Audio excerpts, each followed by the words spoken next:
Now, as you can see, I've already removed the pushrod tubes from this R80ST cylinder, but I thought I'd show you two techniques that you use to get them out. In both cases, you want to heat this area with a torch, and I usually heat it up for maybe 3 or 4 minutes so the aluminum will expand. Now, this is the old pushrod tube, and I'll just sort of gently put it in for demonstration. But one technique is to use a set of vice grips, clamp them on the tube above the collar, and then take a hammer and knock it. However, there's a risk if you're not careful that you're going to hit one of these fins and break it. So what I like to do is lay a board right on top, and then if I hit inadvertently, I'm just going to hit the board and I'm not going to break a fin. So you can knock the tube out that way. Now the other way is to use the pushrod tube mandrel, which is available from Euro Moto Electrics, and it's made by Siebenrock. That will fit right down on and into the tube, and then you can use the hammer and drive it this way, and it'll knock the tube out of the cylinder.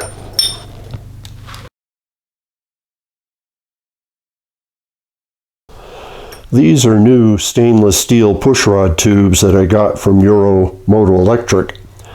And to install them, what I do is I put the cylinder in the oven and heat it up to about 275 degrees. And then I freeze the pushrod tubes. However, the tube is really, really thin, so it doesn't hold much heat. So what I do is I take a blue shop towel and fold it in half, and then I take my scissors and cut it in half. So I end up with a piece about this big, and then I fold that over, and then I roll it up into a cylinder, about like that. And this is the end that's going to go into the cylinder, so I put the towel in like this,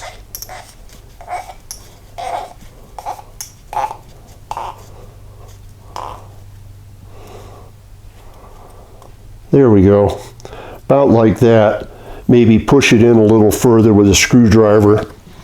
And then what I do is I pour water in this end and let it soak the towel and leave a little water above the towel, and then I put it in the freezer and freeze it. Now, because the towel absorbed a lot of water, there's more cold mass here, and it won't thaw right away when I put it in. And then I can drive it in from this end using the mandrel. And I'll show how that works in a little bit here. So here are the pushrod tubes in my freezer, and I also put the mandrel in just so it's cold too. And I let them just sit there probably for a couple hours. Actually, in this case, they've been in there overnight, but I think a couple hours and you probably have everything frozen solid. One other bit of preparation was before I froze the new tubes. This is the old one. They do have a chamfer on the edge that drives into the cylinder, but I just took and roll it on some 600 grit paper to make sure there's no sharp edge, and that ensures they'll go in easily into the holes in the cylinder.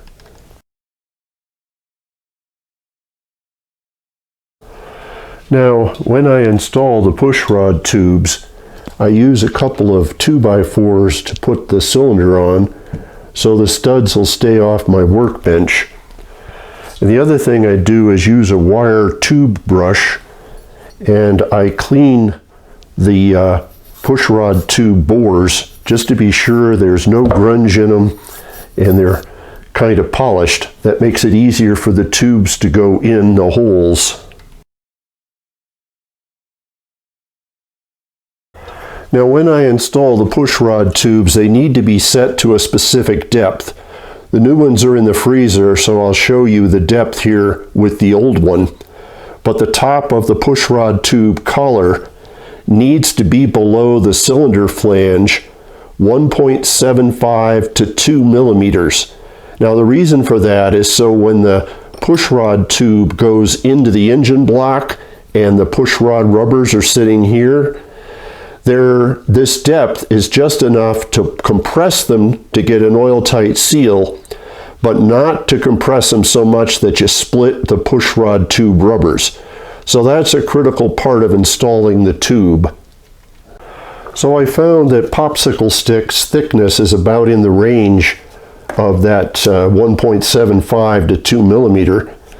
And so what I do is I went through several of them, and this one I found is really nice. It's about 1.75 millimeter. And there's a little variation here and there, but it's really close. So I use this to set the depth of the pushrod tube. Now when you're setting the pushrod tube depth, one little detail to keep in mind is very close to this part of the cylinder is a raised ridge, which is part of how they keep the O-ring captive. So you don't want to measure with that underneath the popsicle stick, or you'll get an incorrect depth measurement. Now when I do the measurement, the tube is sticking out over here. So what I use is a machinist's flat, but you could use a steel ruler to do the same thing. So I can lay it on this cylinder flange, keeping off that little ridge, and then I can rotate it out with the popsicle stick underneath so that the collar will butt up against the popsicle stick when it's exactly at the right height below the cylinder flange. So that's the little trick I use to make the measurement. Now one other installation detail is I want to make sure I get an oil-tight seal. So I use Loctite 263 or the Permatex equivalent 27100, and I put about a little bit of it down here at the bottom of the tube. So when I drive it in, it'll seal the bottom of the tube against the hole in the cylinder, and that helps ensure you get an oil-tight seal.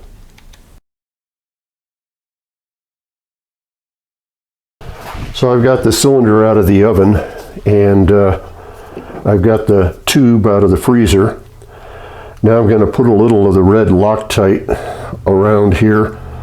You want about a 1/2 inch high film around the tube, sort of like that. I've got the mandrel in the tube. Slide it in the hole and start driving it.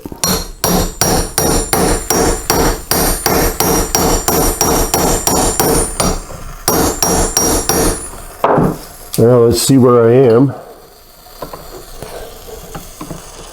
I'm still a little bit high. Yeah, slid off the block a bit. So use my gloves and get it back on. Now let's see where I am. Still a little bit high.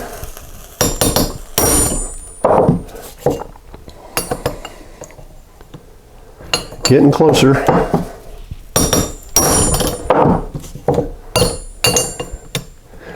Okay, let's see what happens when I go to slide the popsicle stick in.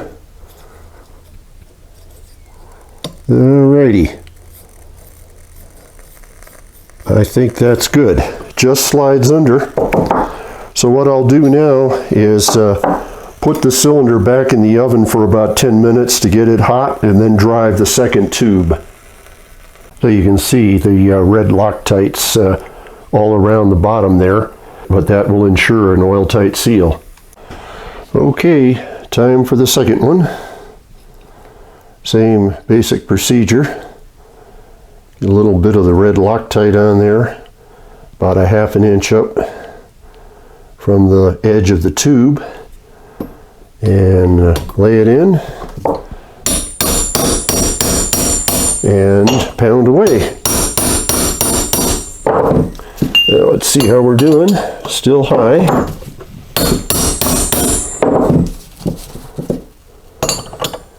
Yep, still high. Oh, that's getting there. Let's see where we are. Okay, I went a little too deep on that one. So what I'm going to do is back it out a little. And that happens sometimes. So I'll flip it over and take the mandrel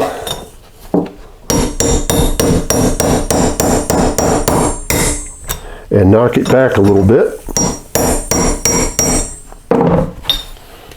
And then we'll see where we are.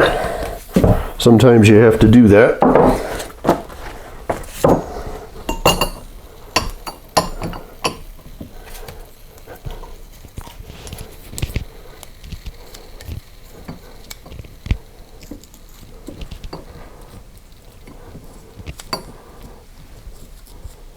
Okay, that's going to be just about right. So that one's done.